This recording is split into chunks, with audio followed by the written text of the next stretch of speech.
Delimitation కు వ్యతిరేకంగా మేధావులు చేస్తున్న ఆలోచనలు తీర్మానాలకు పార్టీ పరంగా మద్దతు ఉంటుందన్నారు మంత్రి పొన్నం ప్రభాకర్. డీలిమిటేషన్ పై రాహుల్ గాంధీ తన అభిప్రాయాన్ని స్పష్టంగా చెప్పారన్నారు.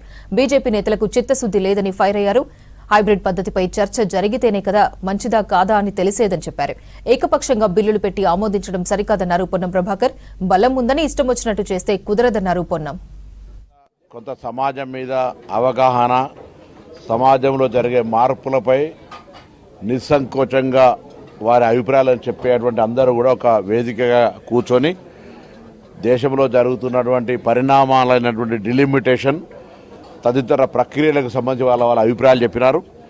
కాంగ్రెస్ పార్టీ పక్షాన కూడా వారి అభిప్రాయాలన్నింటినీ మద్దతుగా తెలుపుతూ ప్రజల అభిప్రాయాన్ని గౌరవించాల్సిన అవసరం ఉంది. ప్రజాస్వామ్యంలో మందబలము అధికారం ఉంది కాబట్టి మేము బిల్ పాస్ చేసుకుంటామంటే అది అప్రజాస్వామిక అవుతుంది ఈ ప్రజాస్వామిక దేశంలో. కాబట్టి పెద్దలు ఈ యొక్క అంశాల పట్ల అవగాహన కలిగి దీని మీద కొంత స్టడీ ఎక్సర్సైజ్ చేసినటువంటి వాళ్ళందరి అభిప్రాయాలను కూడా ప్రభుత్వం తరఫున కూడా మరి కేంద్ర ప్రభుత్వానికి మా పార్టీ తరఫున కూడా ఇవన్నీ కూడా మరి తీర్మానాలను పైకి పంపిస్తూ ఈ డిమాండ్ ఇంకా గట్టిగా క్షేత్రస్థాయికి తీసుకుపోయే అంశం లోపల మేము వారికి అండగా వారిలో భాగస్వామ్యమై కూడా ముందుకుంటామనే మాట మనం చేస్తూ కేంద్ర ప్రభుత్వం కూడా మొండిగా ఏకపక్షంగా నెంబరింగ్ ఉందనే దాని మీద ఇటువంటి అనాలోచితంగా చేసేటువంటి విధానాలు మంచిది కాదు. వాటి పట్ల డెమోక్రటిక్గా వ్యవహరించాలి, పెద్దరికంగా వ్యవహరించాలని సందర్భంగా కోరుకుంటా ఉన్నాను. డెఫినెట్లీ మేము ఒక డెమోక్రటిక్గా కాంగ్రెస్ పార్టీ రాజ్యాంగ పరిరక్షణకు సంబంధించి అనేక ర్యాలీలు చేసినప్పుడు వాళ్ళు పాల్గొన్నారు. ప్రజాస్వామిక హక్కులు కాపాడడానికి వాళ్ళు రాజకీయాలకు అతీతంగా ఒకవేళ కాంగ్రెస్ పొరపాటు చేస్తే కూడా కాంగ్రెస్ పార్టీ విమర్శించినటువంటి వాళ్ళు జరుగుతున్నటువంటి ప్రజాస్వామిక పోరాటాల్లో మేము డెఫినెట్లీ పార్టిసిపేట్ చేస్తాం.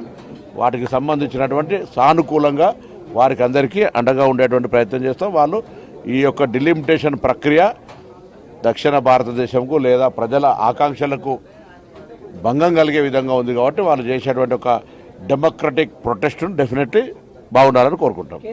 ఇక అన్ని చర్చ జరుగుతోంది. కాంగ్రెస్ పార్టీ బేసికల్ ఉత్తరాది దక్షిణాది కంటే ఎక్కువ ఒక నేషనల్ ఇండియా కూటమిగా నిన్ననే స్టాండ్ చెప్పినారు.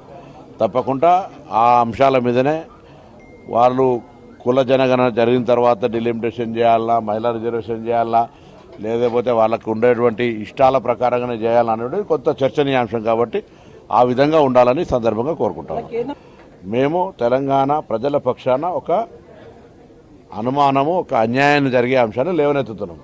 దానికి జవాబు చెప్పే ప్రయత్నం చేయాలి కానీ ప్రశ్నకు ప్రశ్ననో విమర్శకు విమర్శనో జవాబు కాదు. దానికి సరి అయినటువంటి క్లారిఫికేషన్ ఇచ్చే ప్రయత్నం జరగాలి ఎక్కడైనా డెమోక్రటిక్లీ. ఇవాళ రేపు ఏమవుతుంది, ప్రశ్న చేయగానే ఇంకో ప్రశ్న వేసి ఏదో విమర్శ చేసిన వాళ్ళు సంతృప్తి పడేటువంటి పరిస్థితిలో ఉన్నారు. కేంద్రంలో అధికారంలో ఉన్నారు. బాధ్యత